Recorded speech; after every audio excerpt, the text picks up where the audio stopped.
Welcome to Green and Red, Scrappy Politics for Scrappy People, a regular podcast on radical environmental and anti-capitalist politics, brought to you by Bob Bazanko and Scott Parkin.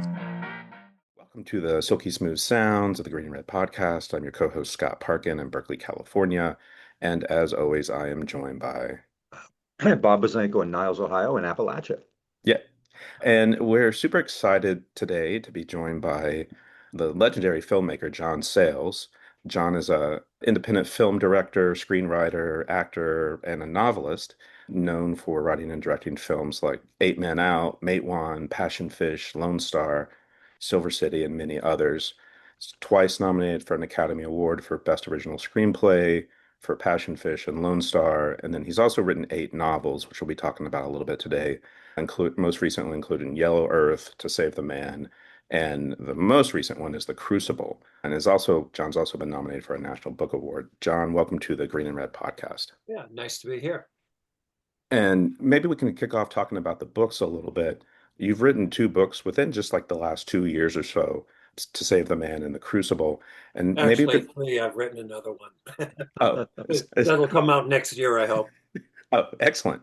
Maybe we could start off a little bit. Why have you been writing more novels than film? You don't need to raise millions of dollars to write a novel. That's the great thing about fiction writing is whether you get it published or not, you can do the thing itself by just sitting down and doing it.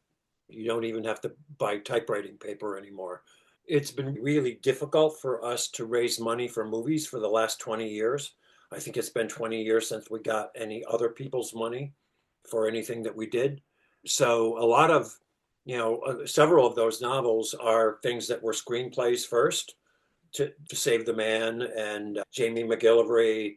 And you try to make them, it gets clear we're never going to raise that much money. And then they sit for a while and I felt like it's such a good story. I want to do something with it. And then, well, maybe I can make it into a novel. And it always doesn't work to make it into a novel. So you try it and they tend to expand because you can expand without costing any money.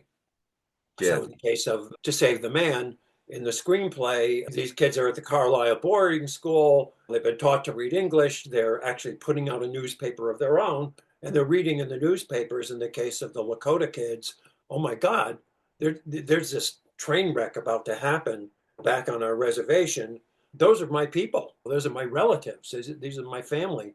What's going to happen? And they start to get some letters from a former student, all during the Wounded Knee Massacre. In the book, I could go to Wounded Knee, and I didn't have to worry about an extra location and paying for the stuff and the army and the horses and all that.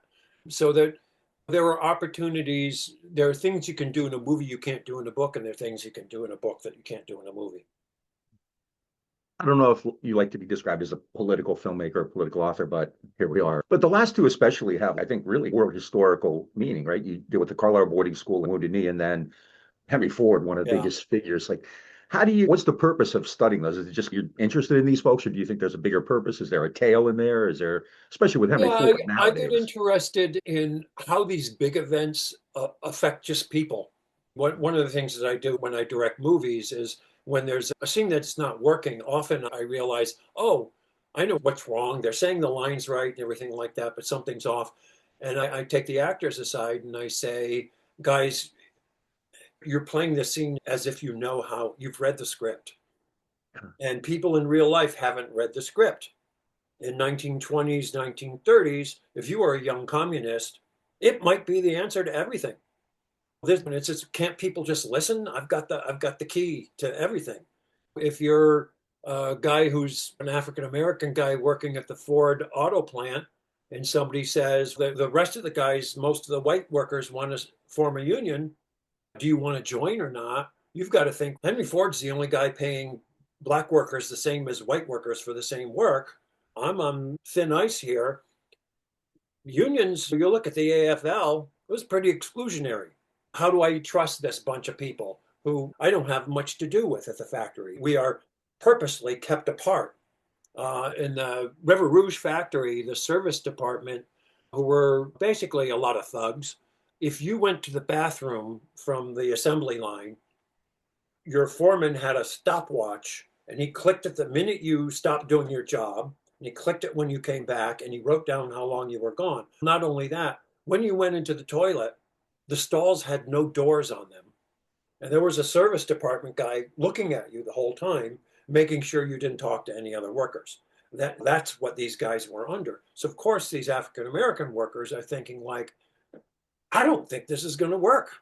Why should I stick my neck out? And even if I do, how can I be sure that these union guys won't say, "Oh, it's all seniority, and you've only been here 2 years, so sorry, you're out of a job."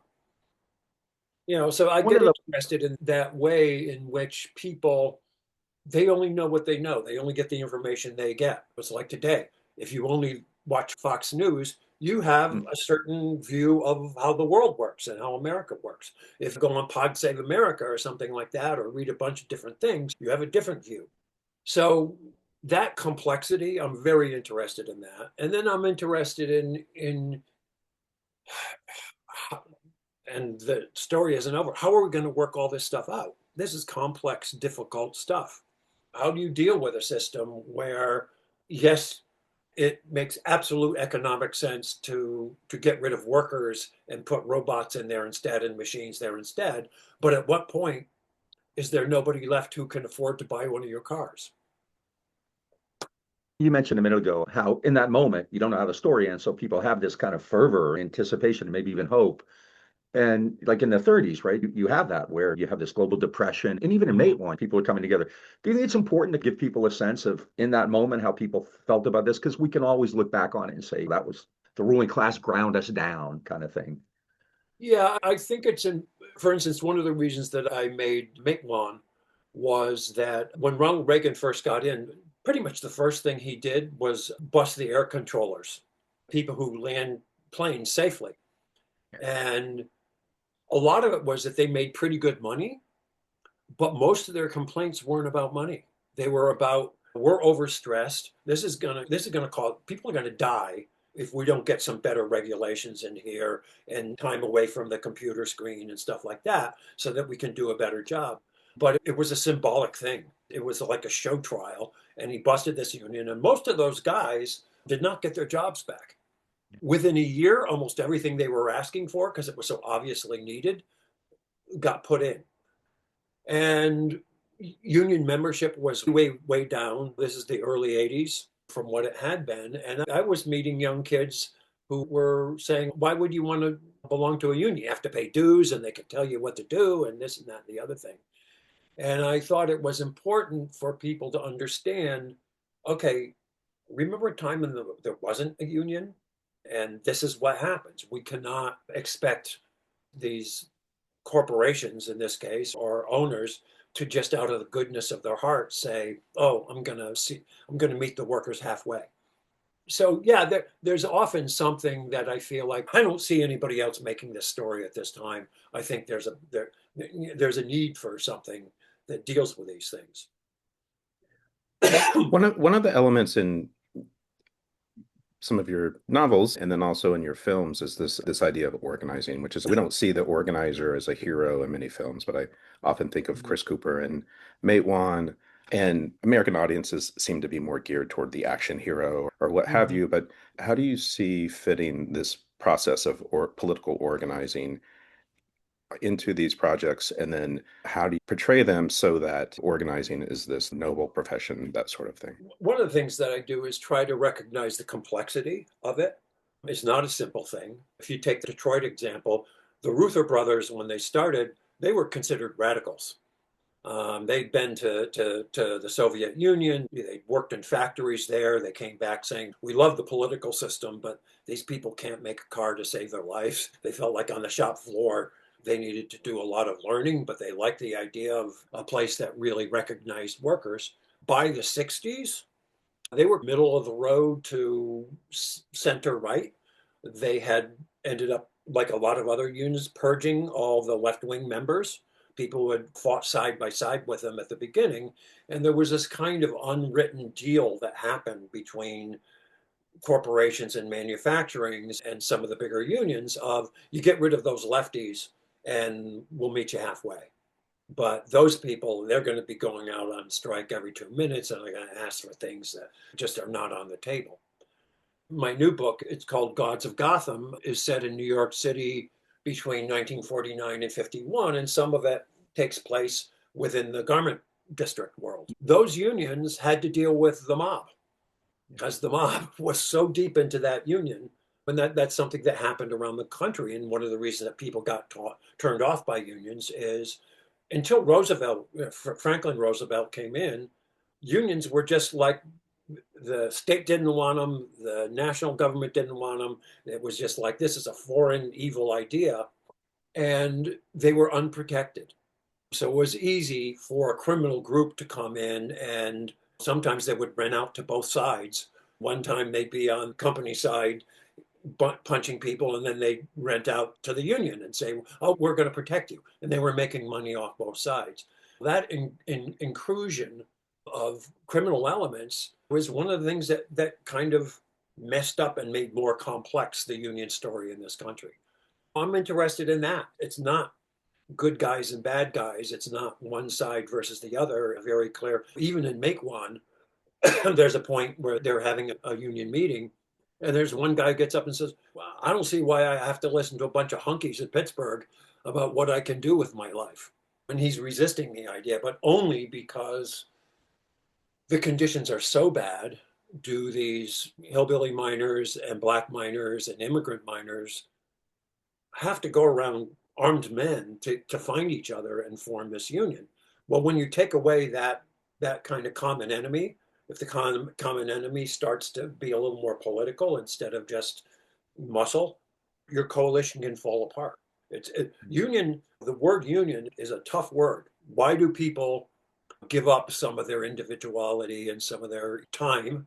And it does take time and effort to belong to this thing. And what are the factors that mitigate against that? Your newest or most recent book, I guess, not the newest, is Crucible. And I've seen some reviews of it, and they point out kind of the relevance to what's going on today. And they make comparisons to people like Elon Musk or Jeff Bezos. And Ford was a huge, larger than life figure. When you're writing, do you think about a purpose for that? Are you trying to make that connection so people will see that this stuff, it's historical, but it's also contemporary as well? Yeah, it's unavoidable. So when I think I wrote Crucible 2.5 years at least ago. Musk was just making cars. Yeah. So there was no direct parallels. I think it's unavoidable that if you write anything that is about complexity in American life, the present is going to catch up with you, and there are going to be things that are analogous.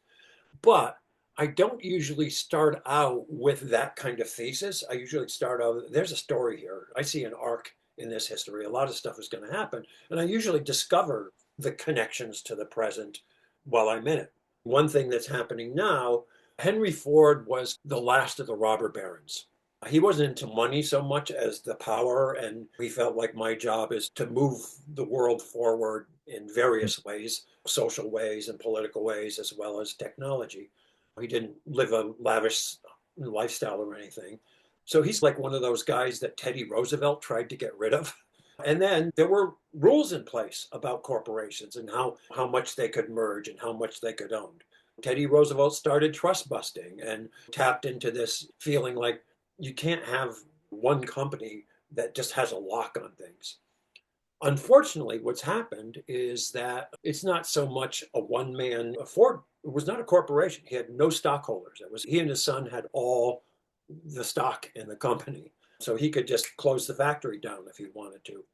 What we've got today is something analogous to what things were before Teddy Roosevelt got busy. We have ignored or erased so many laws about mergers that these super companies that are more powerful than many countries have an inordinate amount of power. And they're financing politicians, they're financing political parties, they're moving without any restrictions because they've consolidated so many companies together that they pretty much own a market. And when the computers started, it was the Wild West for a while. And then very quickly, it seemed like every year, it started getting smaller and smaller and smaller. And it was tough to break into that. And so people had this not only incredible amount of cultural power, but incredible amount of money. Money that's concentrated is just ridiculous. And really, nobody has tried very hard to counter that. So we have situations now where if a couple of these kind of companies that own media want to just say this is true, half the world thinks, oh, this is true. I thinking about that because I like with the U.S. let's call them U.S. adventures in Venezuela and attempted adventurism in Greenland. I've been thinking a lot about Smedley Butler, about how he was muscle for Wall Street and he was muscle for Ford or whoever. He was a gangster for capitalism, I think, is one Mhm. of his quotes. And so He's a character in the book I'm working on now. oh, Oh, fantastic. oh, that's That's great. about our intervention in Veracruz in 1914 in Mexico, and Smedley was there. Because like I said, I taught history for over 30 years and I used to film quite a bit. I make one every semester, some scenes from the Grapes of Wrath, movies like Mhm. that. And you did an interview, I think it may have been about your movie Amigo, which is set in the Philippines, which is something I taught about, and it's the first time students ever heard about it. And you made a point that we're raised on this kind of Davy Crockett or John Wayne version of the Alamo, that kind of thing. And you said, when I went in and read what actually happened, it was very different. So why don't we Americans know that different version? That's a choice, and some of it is who's controlling the history, right? We're seeing this now more than ever. Books being banned. One of the reasons I retired in Texas and got out of there was because just increasingly the state was taking control over everything you do in the classroom. Right. When you Matewan, I think is fairly obvious. There's a real clear message there. But do you think it's important in your films or in anybody's films to take on these issues because we're in this situation now where you can't count on the established institutions to tell you what really happened, and so you're filling a void in that regard? Yeah, Or I think you always have to be suspicious of the official story. yeah, And you'll always ask to ask, okay, who's putting this information out? During Vietnam, the generals would have these press conferences, and you'd think we were winning the war. that's what my first book's about, actually. And finally, what would happen is even the mainstream media eventually, their reporters started saying, it's not going that well over here. There's this famous incident where Morley Safer went out with a squad of guys and they hit this village that had some Viet Cong activity and they torch it, they burn it to the ground. And Morley Saker is like shaking and they aired it.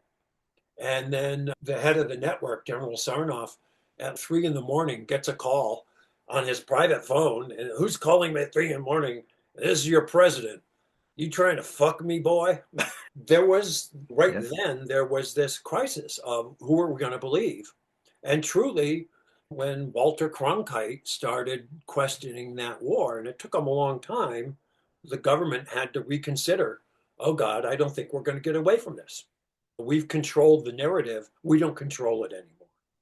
So what you see now, of course, is the government and the people who are in bed with the government, who've spent their time at Mar-a-Lago and gotten good deals, they're controlling the narrative as much as they can. And not just the narrative of what's happening now, the narrative of what happened in Mm. the civil rights movement or the Civil War or whatever. Let's de-emphasize this thing. It's the anti-Howard Zinn movement Yeah. going on of maybe we don't want a people's history of America. Maybe we want our history of America that not only is going to get our core feeling good about the flag again, but get other people to stop asking questions and asking for so much. Yeah, I've been seeing where the Ellisons own Paramount Plus or whatever it is, like really wanting to put in programming that really like lifts up America, especially around this 250th anniversary that's coming up, and have split with some notable creators, like I believe Taylor Sheridan has actually parted ways with them. And it's pretty interesting how they're trying to take out this history, they're trying to take out class consciousness and things Mhm. like that. And yeah, I also feel like we have this strain of folks who are very much in the tradition of you, who are like still creating independent films, creating things that really question the status quo.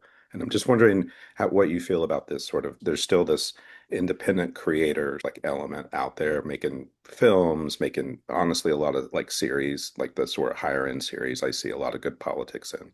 And I'm wondering how you Yeah, see the current generation. there was that saying in the 60s, you're either part of the solution or you're part of the problem.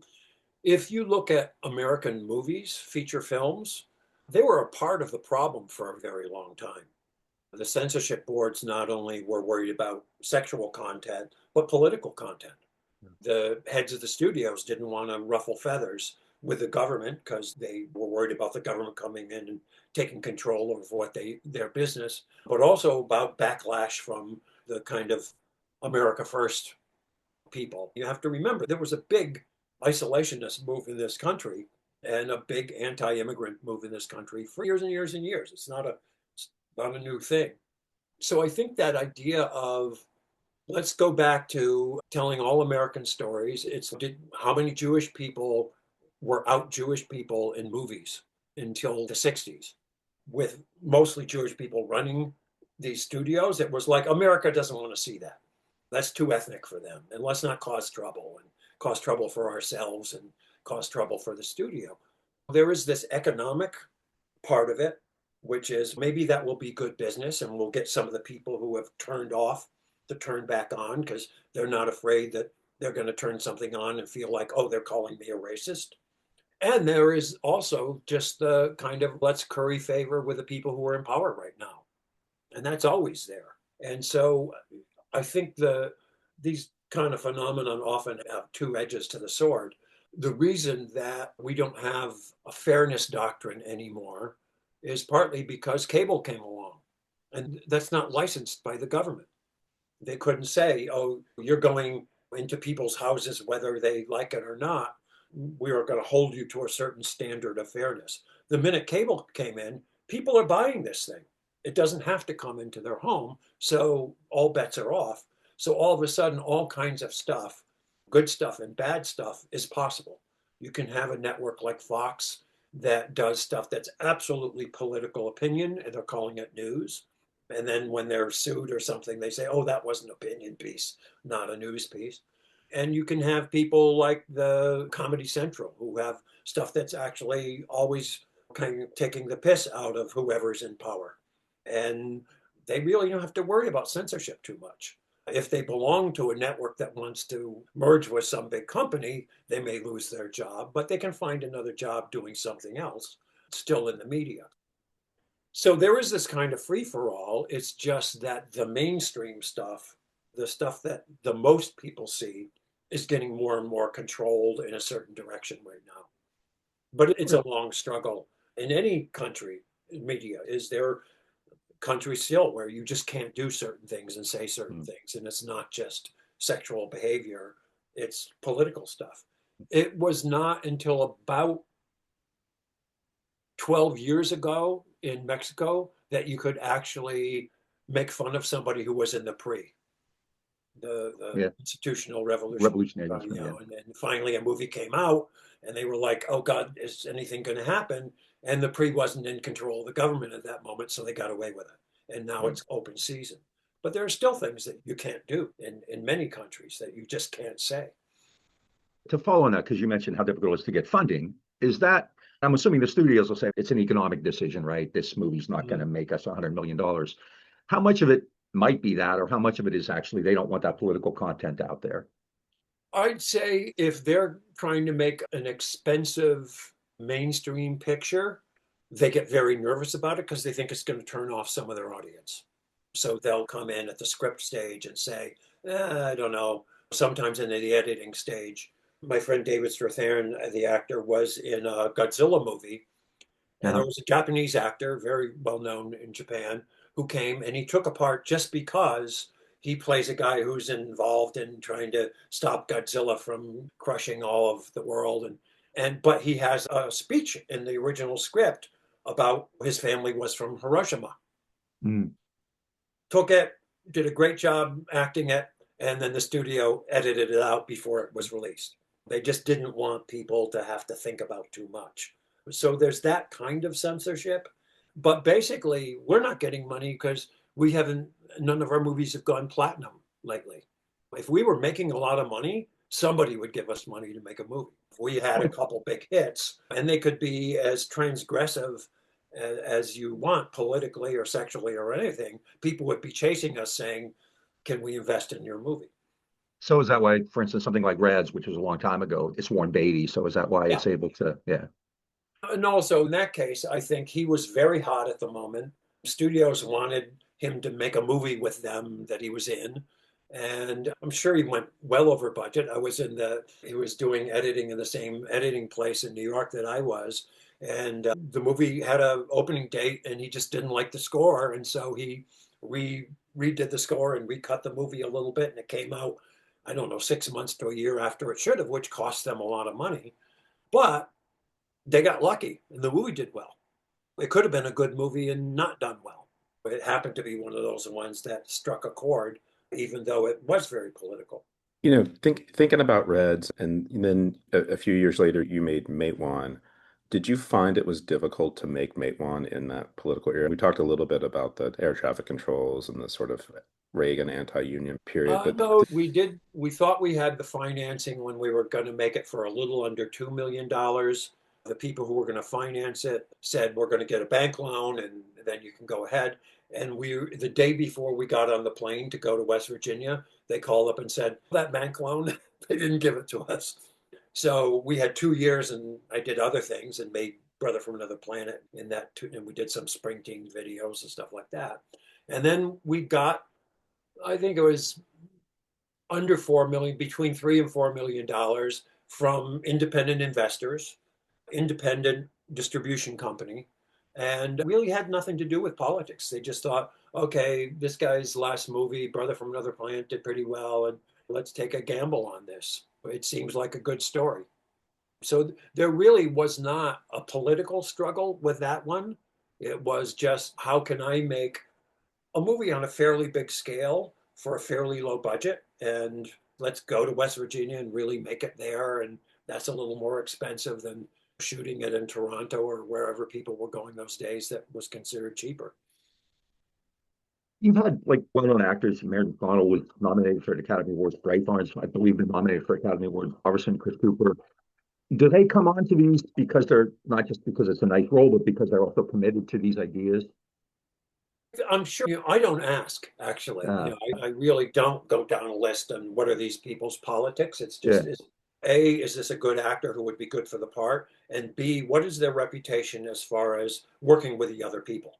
You don't want somebody who's too self-centered an actor who really doesn't care about the other actors and crew and stuff like that, because we're shooting fast. We're trying to put out a really good movie in 4 weeks sometimes. And you really can't be waiting around for somebody who's having temper tantrums or just on their own track.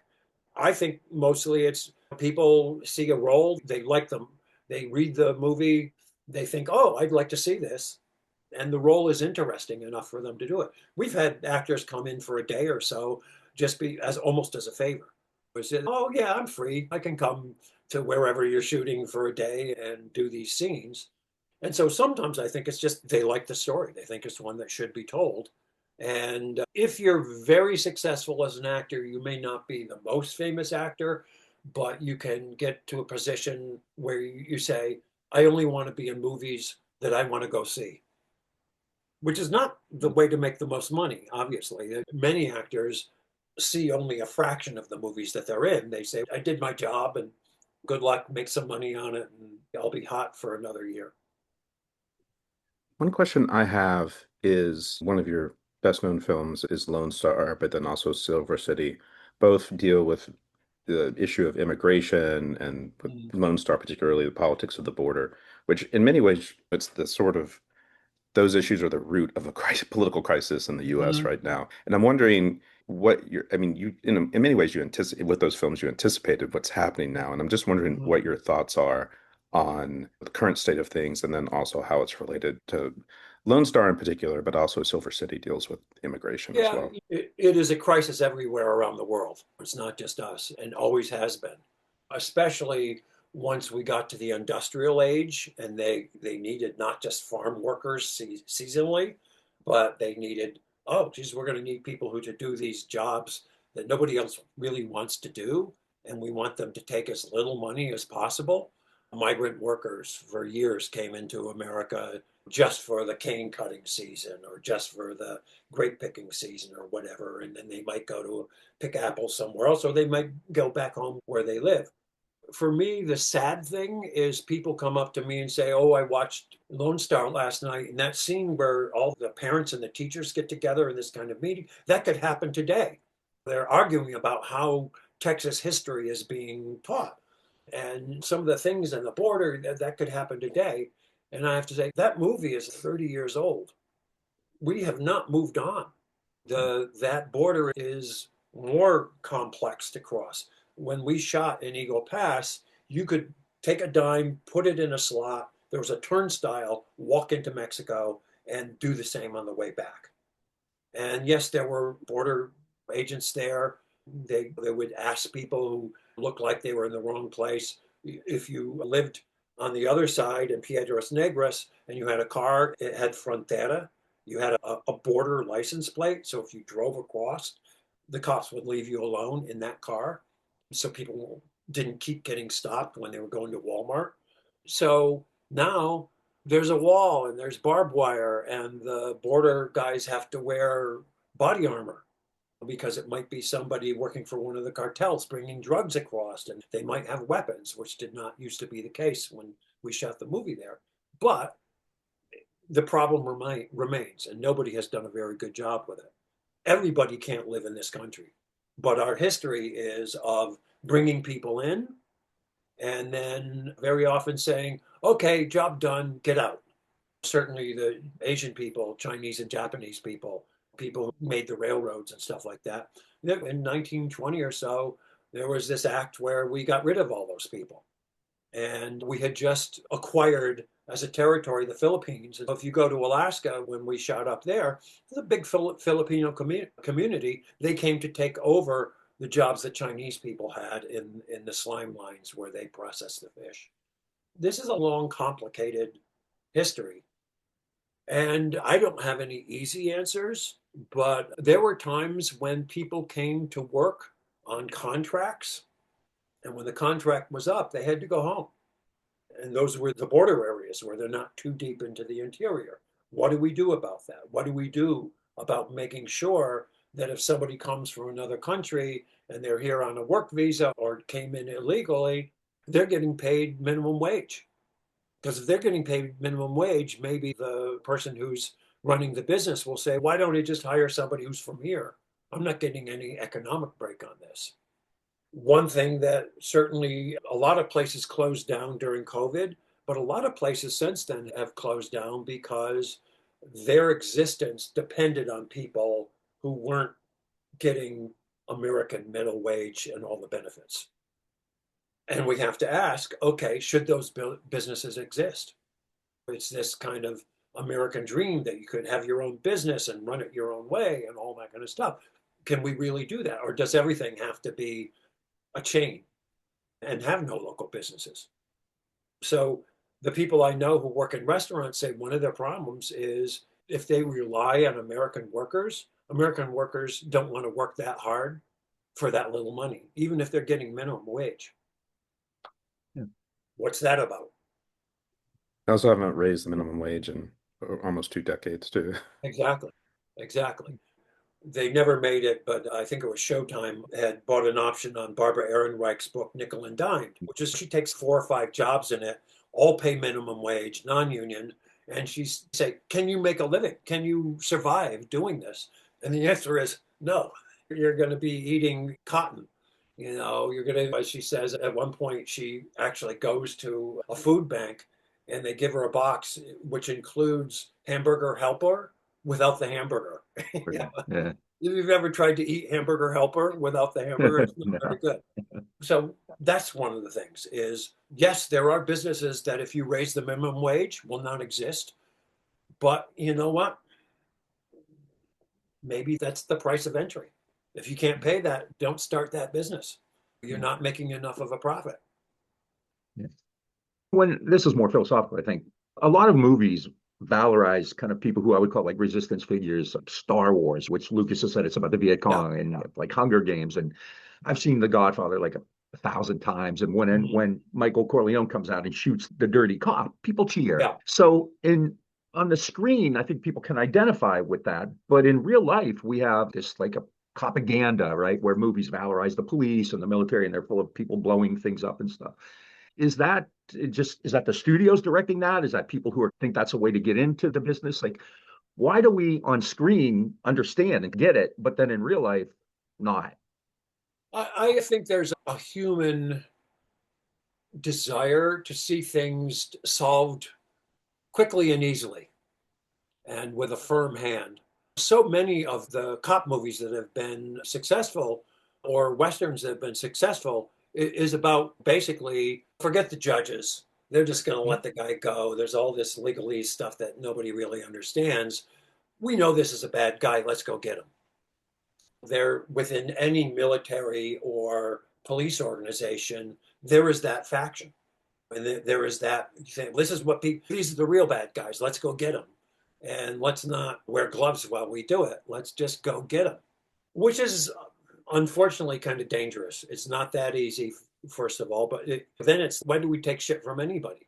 Why don't we just enforce the law the way we want to instead of looking at the statutes? Like It's a tough today in thing to work Minneapolis. out. But both of my grandfathers were cops. So we have a lot of cops in the family, a lot of other relatives were cops. It's not an easy job. And police don't always get a clear mandate from their superiors. It's often, okay, go out there and do your job, but be careful. And the be careful is just this nebulous thing, which is don't step on the wrong toes. Be careful. Be careful in white neighborhoods, but you can get away whatever you want to do in black neighborhoods.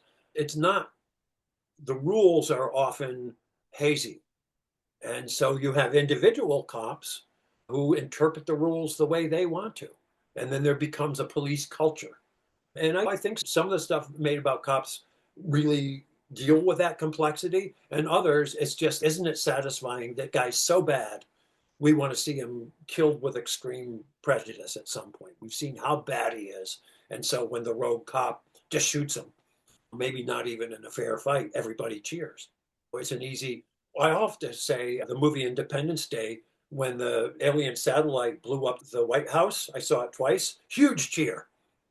So this is something that we have to deal with, which is they're disappointed with their government and with their law enforcement, and partly because it doesn't solve things overnight, which is not a reasonable thing to expect, but they're disappointed. And they would like it to be less complex than it is. And very often the people who win are the people who can make it seem simple. Take one or two issues and make it, whether they pay off on those issues or not, they make it seem like this is simple. Why are we talking about all these little details? It's simple. If we just tell these people to behave and kick out the ones who won't behave, it'll all be solved. It is just as we're disappointed in our political leaders, a lot of our political leaders, the good ones, are pretty disappointed in us. We've touched on a number of your films that deal with a number of topics. One we haven't really talked about as much is around empire. So you have films like Men with Guns and Amigo. I guess we talked about Smedley Butler for a minute. I'm wondering especially on those films, which has like you said, you're talking, there's a lot of complexity in which you put into this, which we don't see in other things. Like when you take on something like American Empire, I'm wondering what your process is and how you want to try and communicate that, portray that. Yeah, I'm interested in this idea of any country thinking they can come into a country with a very different culture and imprint their own culture on it immediately and by force, basically. So Amigo is about the Philippine-American War. We came there ostensibly helping the Filipino revolutionaries get rid of the Spanish. But because there was no rule that we had made against it, like there was a thing that was called the Platt Amendment that said, okay, guys, we're not kicking the Spanish out of Cuba because we want to take Cuba. And they said, oh, yeah, no, but they left out Guam, Puerto Rico, and the Philippines. So there we were.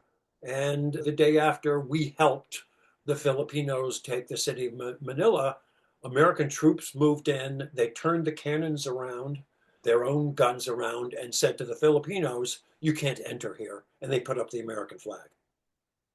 We didn't know how the Philippines worked. All of a sudden, there were all these Christian missionaries coming over there, and they got there and they discovered, oh, these people are already Catholic. Wait a minute, we don't have to convert them from paganism to Christianity. We have to lure them away from Catholicism to Protestantism. The book I'm working on now about us coming to Mexico, we took over the port city of Veracruz for quite a few months during the Mexican Revolution on a whim of Woodrow Wilson's. And then, as people reported back to him, it was like, actually, who knows who's going to end up ruling Mexico? We can influence it a bit, but we can't really control it. And the Mexicans have never even gotten the whole country under their thumb. How could we possibly now in 1914 take over that whole country? It's huge, so let's just keep doing influence where we can. So there's that kind of buyer's remorse that happens very often with imperialism. In Henry Ford's case in Crucible, he decides I'm gonna buy a chunk of the Amazon in Brazil, the size of the state of Connecticut. I'm going to send my guys down, and they're going to start a rubber plantation. So I have the raw material to make my own tires. None of the people he sends down speak Portuguese. None of them know anything about growing trees. They're people who were cutting down trees up in Michigan. And he expects them to make this model American community, but most of the people there aren't Americans. Many of them have never had a watch. Most of them, they work for a while and then they go home when they have enough money to buy whatever they want to buy. And then they come back and see if the job is still there. So there is that kind of hubris of imperialism where you send guys who, some of them are warriors. They're what we have now is an all volunteer army. Occasionally are the guys who join the National Guard get thrown into it, kicking and screaming. But those guys are there because they want to be there. They're the Marines, they're the gung-ho guys. And they say, this is who we're supposed to shoot at now. And this is what we're told to do. And they don't ask a whole lot of questions. When you have to start drafting people, they start saying, wait a minute, I could get killed here. What's this about? Nobody sold me this Vietnam War. Even Korea was very controversial. I'm interested in that part of imperialism, which is it truly a popular will thing? Or is it businessmen who have a lot of interests in that area who say, oh, let's go take over Guatemala because we don't like the guy. He's nationalizing land that we're actually not using, but we might someday. A couple of our wars down, the Banana Wars, were really Sam Zamuri created a country. He had got us to cut off a chunk of Colombia and make it into Panama. All that stuff, to me, I'm fascinated by it. And then right down to the foot soldier level, what does that guy think? When I wrote Moment in the Sun and did research about the Philippine-American War, there were, just like the church committee after Vietnam, there were congressional committees. This is where we learned how to waterboard, and that came up in those hearings. I got to read a lot of testimony and also a lot of letters home from soldiers, and it was very mixed. About a third of the people, this is better than shooting rabbits, using the N word. These guys, they don't have much in firepower, but they're everywhere, and we're mowing them down as quick as they pop up, and it's great. And then there were other guys who say, this is a kind of nastier, dirtier thing than I signed up for, but here I am. And I guess I signed up for it, so I've got to do my duty. And then a third were writing home saying, I'm embarrassed. This is horrendous what we're doing here. This is absolutely against everything I believed the United States was for. What am I doing here? And then the national organization that was organizing against that war, the two best known leaders of it were Mark Twain and Mrs. Jefferson Davis. Mark Twain, because he thought this is against everything that America is supposed to be for, putting the eagle's talons into another country. And Mrs. Jefferson Davis, because she was afraid of miscegenation, and then a bunch of white boys would come back with Filipino wives. But they were both against the war, and so there they were, public stages together. When I taught this, I would talk about Twain, and no one was aware of that role in his life, right? Everybody knew about Huck Finn. This is like arguably the most influential writer in American history. And I don't think I ever had a student who was aware, because I would say, like, who's the most famous person to oppose the Filipino War? Mark Twain, and they were just like shocked by it. And so I think But that's not also, coincidental, his obviously. Yeah. his personal experience was he was a soldier for the Confederacy for about 3 days and then wandered Yeah. away before they remembered who he was. Because it was like, yeah, I'm not sure I'm ready to get killed for. I don't even have relatives who have slaves. What's this stuff about? And I'm not sure I'm so into it, the whole slavery idea, even though I'm from a state that a lot of people own slaves. He had to work those things out. He admitted some of his prejudice. He didn't like Indians. Yeah, he said that's my one big prejudice. But it's a long story, and people at the time throw their weight behind something, and certainly he was not listened to very much. He It's interesting regretted this what he did, but he was not listened to. the whitewashing of these figures in history actually makes me think of Helen Keller, who's known because she overcame her deafness and blindness and what have you. But she was a socialist and an organizer and Yeah. actually did very important things in her adult life. And just American history, like what we've been talking about through this whole interview, is like just American history whitewashes all of that away for the political stuff. Yeah, I think sometimes it's just left out because it's an easier story to tell, a much more black and white story to tell if you leave that kind of complexity out. And sometimes it really is a serious campaign on the people in powers. We don't want people to know. That's not the narrative that is going to get us where we want with these people. Yeah. They have to believe this. If they're going to go and fight in Vietnam, we're going to have to paint this as a much less complex picture than it is. We're going to have to forget the fact that we're aping, once again, failed French international policy, and we're going right down the same stupid road that they went down. There is a militarist part of America, and America was very anti-interventionist up until Woodrow Wilson said we're going into World War One. And then people on the street were insulted if they weren't in uniform. It turned that quickly.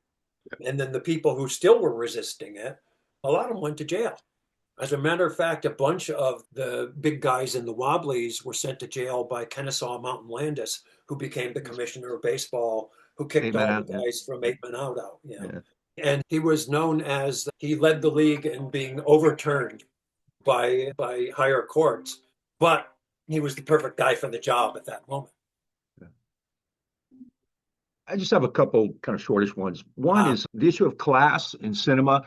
We do have, I think, a decent number of movies that deal with issues of race, but I think mhm. fewer that deal with issues like you do in Matewan, like class conflict. Is that harder to do to write about something? Because it's in our society, we don't really talk about it. Everybody's in the middle class. And is it hard to actually A identify lot that? of my movies actually are very aware of that. Baby, Yeah. It's You Right. is a romance So, between, she's a Jewish girl, her dad's a dentist, she's upper middle class, and she has this romance with this really working to poor class guy.